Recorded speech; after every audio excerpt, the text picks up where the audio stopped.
Olá, pessoas que seguem o canal Raciocínios Espíritas.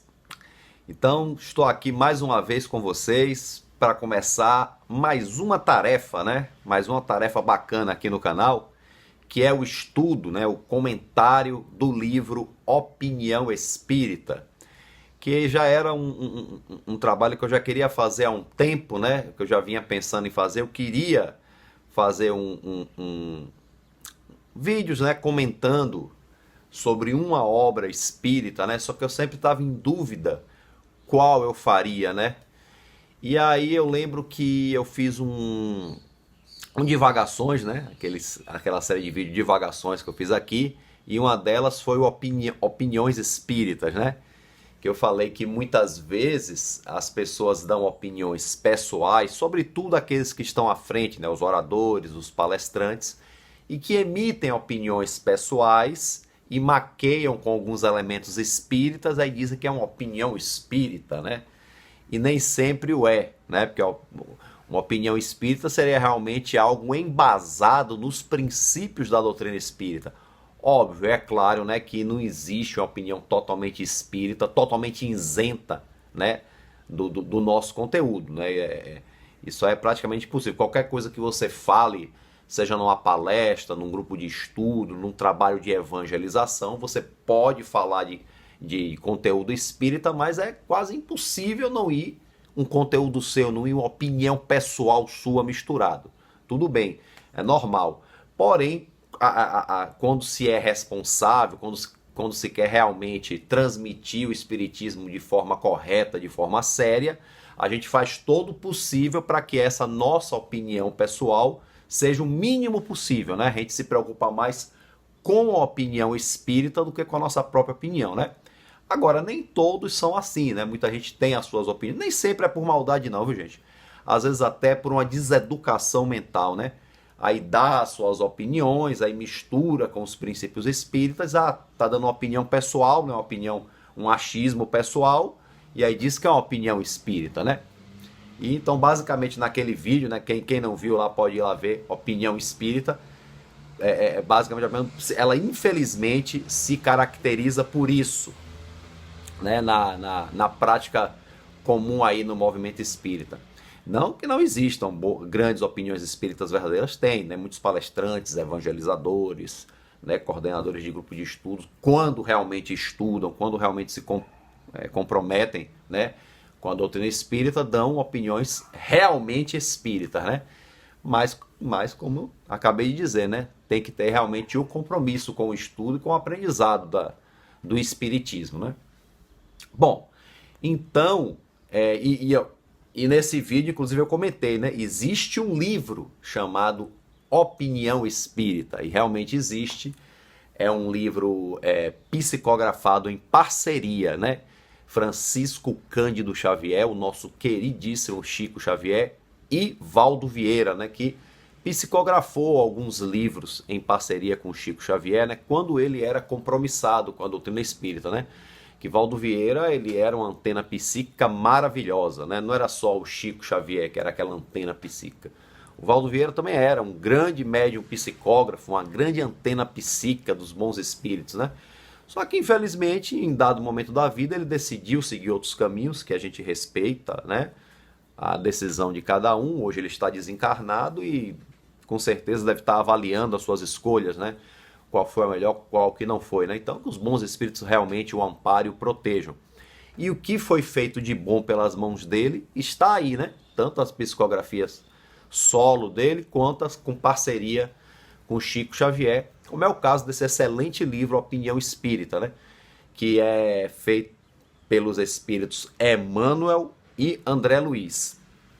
É uma coisa interessante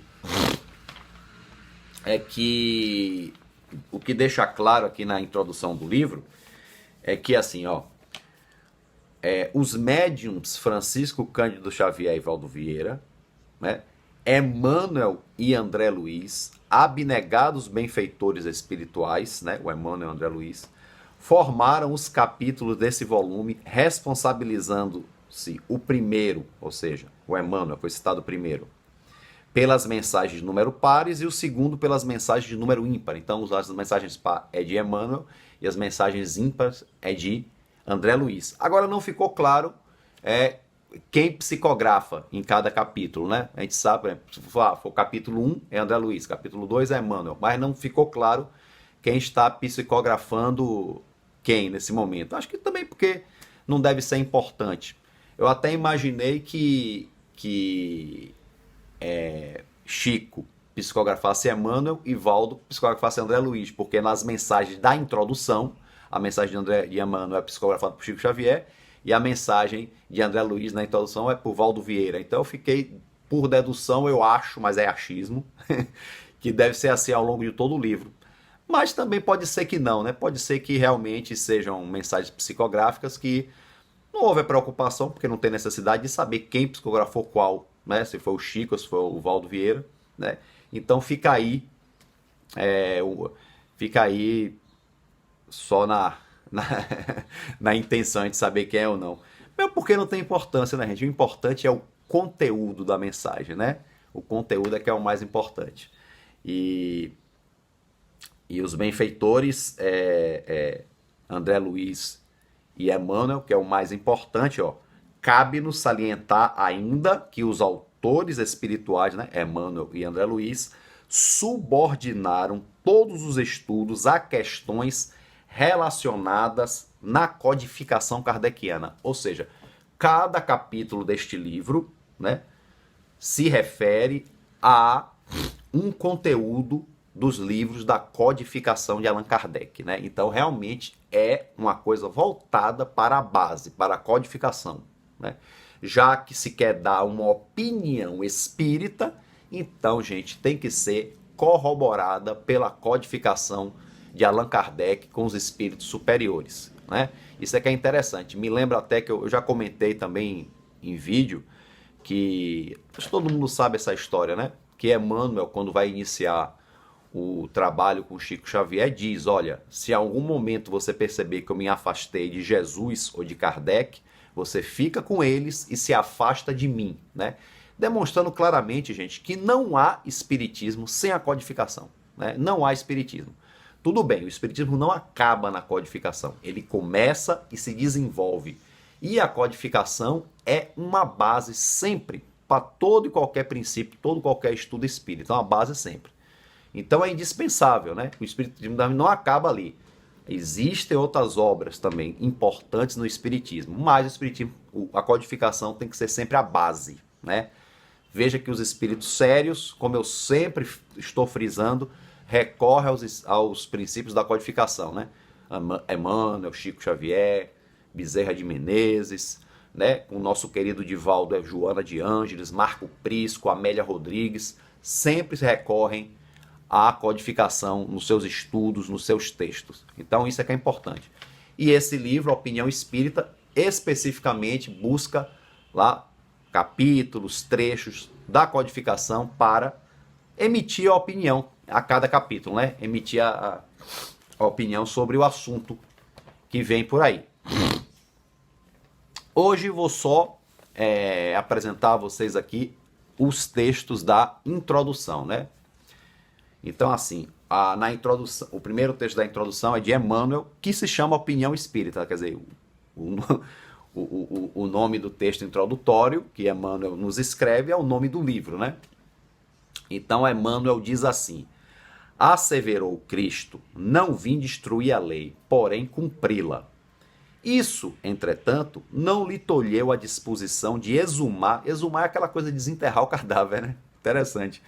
Isso, entretanto, não lhe tolheu a disposição de exumar o pensamento de Moisés, quer dizer, desenterrar o pensamento de Moisés, e dos profetas, dos arquivos que o tempo lhe expôs à consideração, né? Porque o que Moisés e os profetas deixaram tem muito valor, né?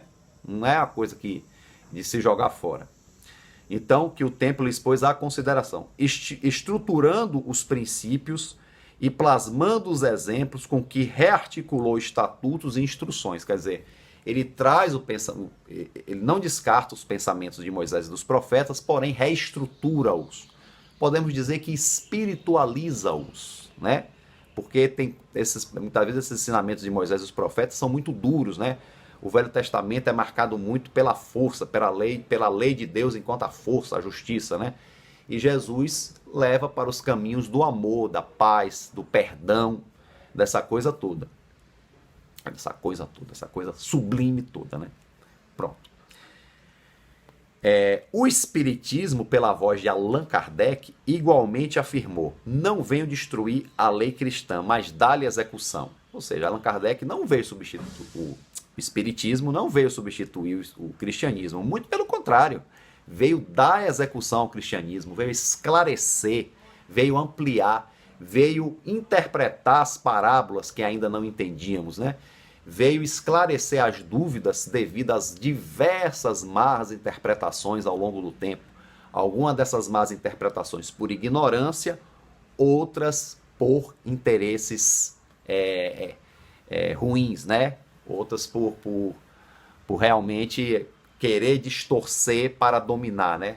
Por más interesses, né? Bom, isso, porém, não impede, quer dizer, o Espiritismo, pela voz de Allan Kardec, igualmente afirmou: não venho destruir a lei cristã, mas dar-lhe execução.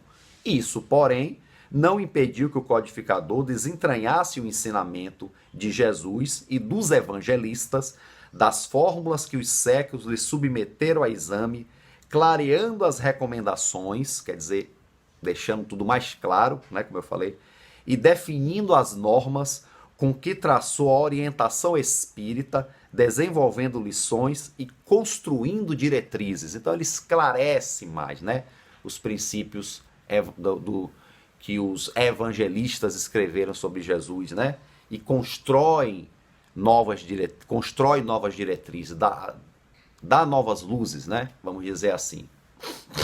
O Espiritismo é nosso consolador prometido, né?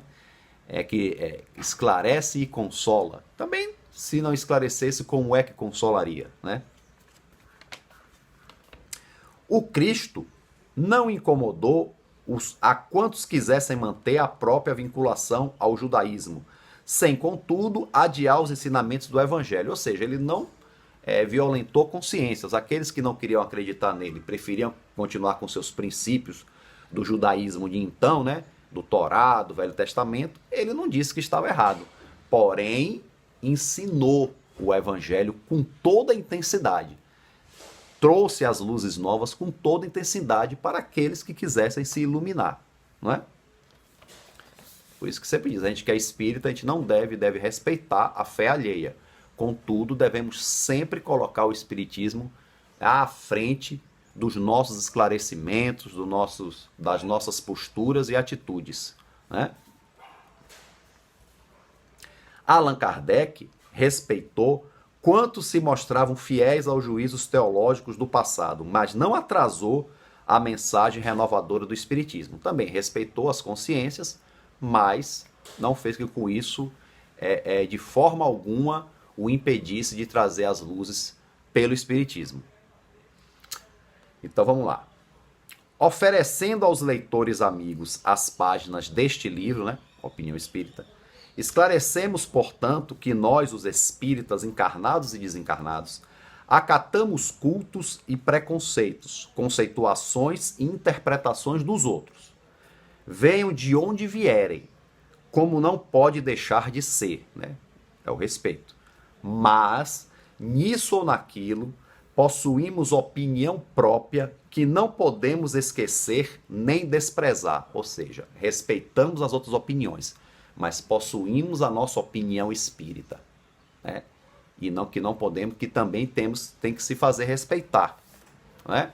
Sem imposições, mas fazer respeitar pelo que ela é, né? Pelo que o Espiritismo é, que é a doutrina dos espíritos superiores, codificada por Allan Kardec, inspirada e presidida por Jesus, ok? E assim termina a mensagem introdutória do nosso querido benfeitor Emmanuel. Mensagem essa, como eu já disse no início, psicografada por Francisco Cândido Xavier, em Uberaba, em 2 de julho de 1963. Agora vamos aqui a segunda mensagem introdutória, que é de André Luiz, né? A mensagem dela também psicografada no mesmo dia, no dia 2 de julho de 1963. Espiritismo nas opiniões. Quer dizer, a de Emmanuel foi a opinião espírita, e aí André Luiz vai falar agora do espiritismo nas opiniões, quer dizer, nas diversas opiniões que existem no mundo, o espiritismo nelas, né? Quanto mais se agiganta a evolução na Terra, mais amplos se fazem os órgãos informativos, né? E olha que na época que ele escreveu isso aqui, em 63, nem tinha internet ainda, né? Era rádio, tinha televisão já se desenvolvendo, né? Há mais de uma década. E os veículos comuns que já existiam, como jornais e revistas, que estavam se agigantando cada vez mais, né? Em todos os lugares, autoridades pesquisam, confrontam, observam, conjecturam e, no fundo, é sempre o esclarecimento que surge através da síntese, auxiliando o homem a escolher caminhos e selecionar atitudes, né? Então, a partir do nosso desenvolvimento intelectual, do aprendizado, das pesquisas, nós vamos escolhendo o caminho e selecionando atitudes, né? A partir do que a gente vai aprendendo, né? Então, vamos lá. Serviços, ajustes, descobertas, fenômenos e técnicas nos mais remotos setores do planeta, pela força do livro e da escola, quando é um bom livro e é uma boa escola, claro, da imprensa e do rádio, quando a imprensa é uma imprensa responsável realmente com a verdade, com os fatos, né? E do rádio, né? Quando esse rádio também tem um bom alcance, é um rádio idôneo, uma estação de rádio séria, né? Vamos dizer assim.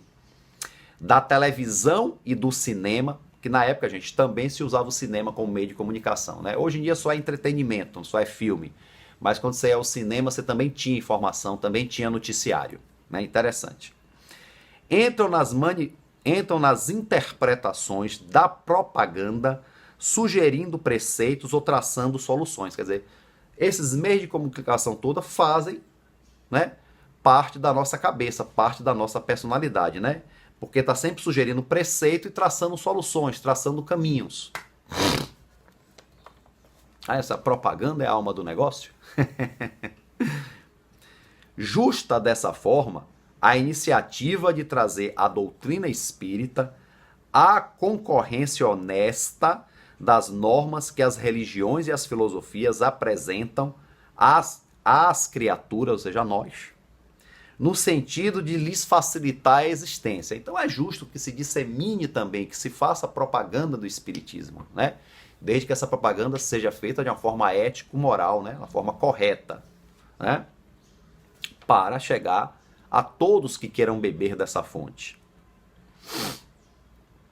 Os espíritas, em todos os quadrantes das atividades terrestres, os espíritas do mundo todo, podem esculpir, sobretudo, nas próprias ações, o conceito espírita que lhes dirige às convicções, né?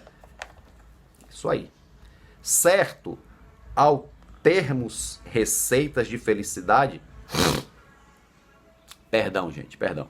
Certo, não temos receitas de felicidade ilusória para dar, nem sabemos rebaixar o céu ao nível do chão. Ou seja, os espíritos superiores não trazem ilusões, não trazem receitas de felicidades que não existem, e muito menos podem baixar o céu, né? O céu aí simbólico até nós, né? É nós que temos que nos elevar. Temos que nos elevar-nos, né? E buscar realmente a felicidade real, a felicidade verdadeira, né? Então, não temos receitas de felicidade ilusória para dar e nem sabemos rebaixar o céu ao nível do chão, mas dispomos dos recursos precisos à construção da felicidade e do céu, no reino interior pelo trabalho e pelo estudo, no autoaperfeiçoamento. Ou seja, os espíritos superiores nos trazem as ferramentas, os conteúdos, para que a gente estude, para que a gente se autoconheça, para que a gente tenha conhecimento, para que a gente se reforme moralmente e nos autoaperfeiçoemos, né? Que a gente se eleve, vamos dizer assim. Trazem as ferramentas, agora o trabalho cabe a cada um de nós, né? Aos que se mostrem decididos à realização espírita pelos testemunhos do espiritismo realizado, convidamos à meditação no ensinamento libertador de Allan Kardec, sob a inspiração do Cristo, a fim de que possamos edificar a influência espírita, quer dizer, edificar a influência espírita para todos, nos mecanismos do progresso e da cultura, né, que isso seja disseminado, espalhado no progresso da humanidade e na cultura, né, que é algo que chega, né, de alguma forma a todos, né, não só para que o espiritismo palpite, vibrante no parque de opiniões da vida moderna, mas também para que as opiniões do espiritismo sejam lidas em nós, quer dizer, então não basta só a gente emitir opiniões espíritas. É bom que essas opiniões já estejam em nós para que possam ler essas opiniões em nós mesmos, né?